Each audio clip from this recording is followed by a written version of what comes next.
Assalamualaikum.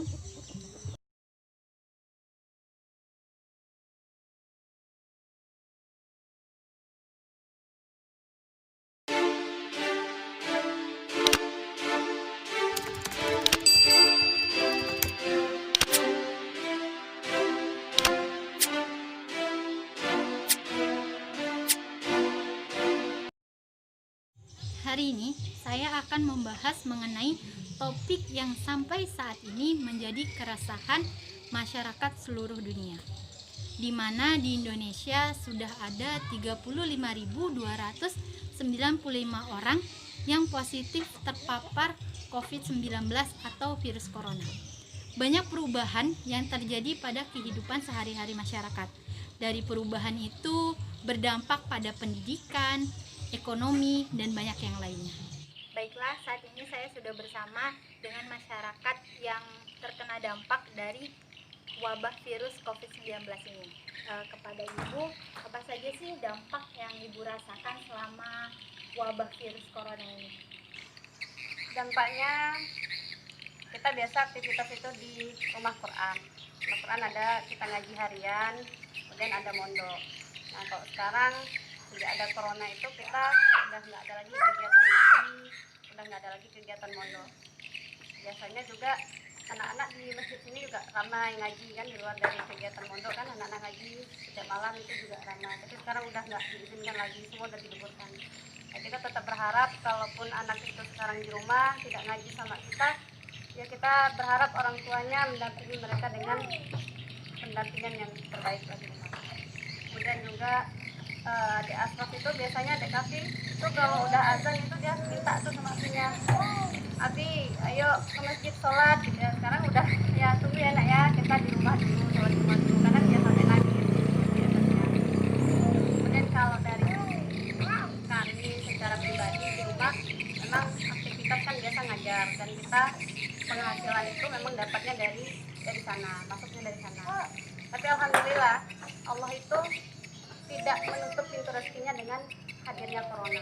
Nah, masya Allah, ketika Allah tutup satu pintu rezeki, Allah bukakan pintu yang lain. Nah, kadang ya meskipun kita nggak ada gaji tetap, tapi ada teman-teman yang nitipkan saya ada beras nih, tolong bantu jualkan. Gitu kan. Terus ada yang macam-macam gitu. Kemudian ada teman-teman yang ini saya membuka dan segala macam. Jadi itu semua sebenarnya rezeki dari Allah.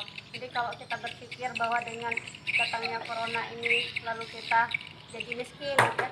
Sebenarnya kalau kita ingat bahwa Allah itu cukupkan, Allah itu maha pemberi rezeki, Allah menjamin kehidupan kita, maka insya Allah gitu ya, kita nggak miskin dengan adanya corona. Dampak-dampaknya apa saja yang maksudnya perasaan selama dari coronavirus ini?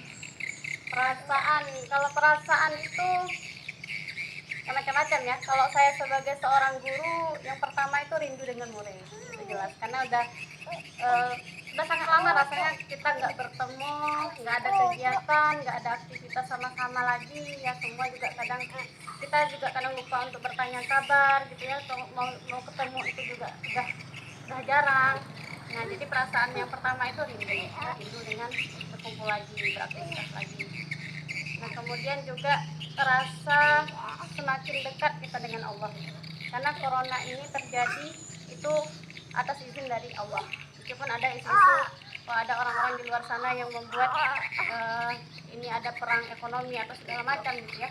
Ya terlepas dari itu semua yang kita nggak ngerti, kita nggak paham, itu semua terjadi atas izinnya Allah. Jadi kalau Allah berkehendak jadi maka jadi. Jika Allah tidak izinkan maka siapapun yang ingin membuat virus kah atau perang apakah gitu ya, itu nggak akan terjadi kalau tidak Allah yang mengizinkan. Nah jadi ketika Allah izinkan ini terjadi, kita harus merasa nih bahwa sesuatu yang datangnya dari Allah itu pasti baik. Nah setiap yang datangnya dari Allah itu baik. Kadang kita berprasangka ini jelek nih, ini musibah nih gitu ya. Tapi semua yang datang dari Allah itu adalah baik. Nah kemudian rasa yang kita rasakan ya, kalau saya pribadi itu rasa Allah itu nggak pernah menelantarkan kita, Allah itu tidak pernah membiarkan kita sendiri gitu. Allah nggak pernah meninggalkan kita. Ya buktinya ketika kami, ya orang-orang pada nanya nih, kamu di rumah gimana, anak-anak gimana, makan gimana gitu ya. Tapi lagi nggak ada apa-apa, tidak ada ini, tapi selalu Allah kasih jalannya. Jadi dalam hati itu yang pertama adalah kedekatan kepada Allah.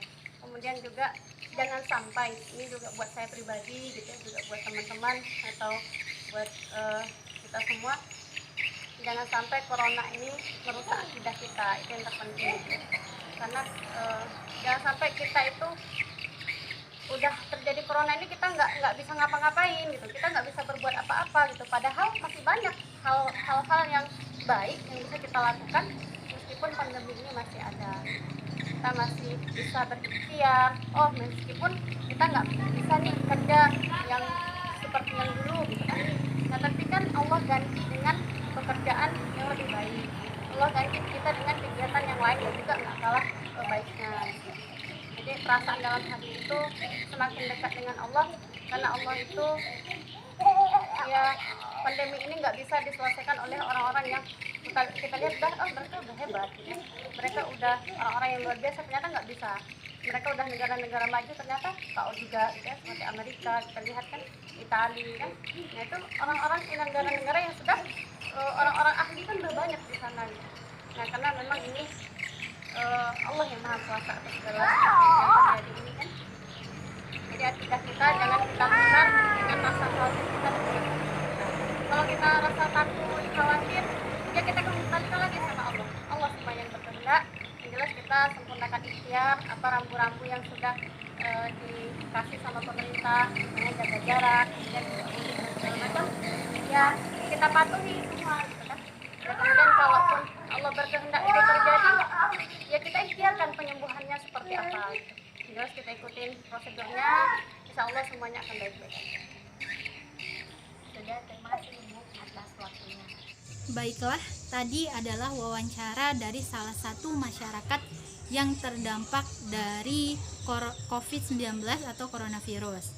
Beliau adalah salah satu guru dari Rumah Quran yang pada masa pandemi ini Rumah Quran yang beliau kelola diliburkan. Adapun dampak yang beliau paparkan tadi adalah salah satunya pemasukan yang berkurang, rasa rindu dengan murid-muridnya. Dari dampak-dampak yang muncul, saya simpulkan bahwasanya berpikir positif itu sangat penting di masa-masa pandemi ini, agar kita mencegah dari stres dan depresi. Dengan berpikir positif, seseorang dapat lebih bersyukur dan menenangkan pikirannya sehingga terbukanya pikiran, dan kita dapat mencari inovasi-inovasi baru di tengah pandemi ini.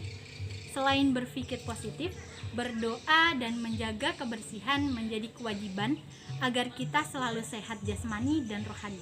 Semoga kita semua dapat menjaga mental kita agar selalu sehat. Sekian dari saya. Wassalamualaikum warahmatullahi wabarakatuh.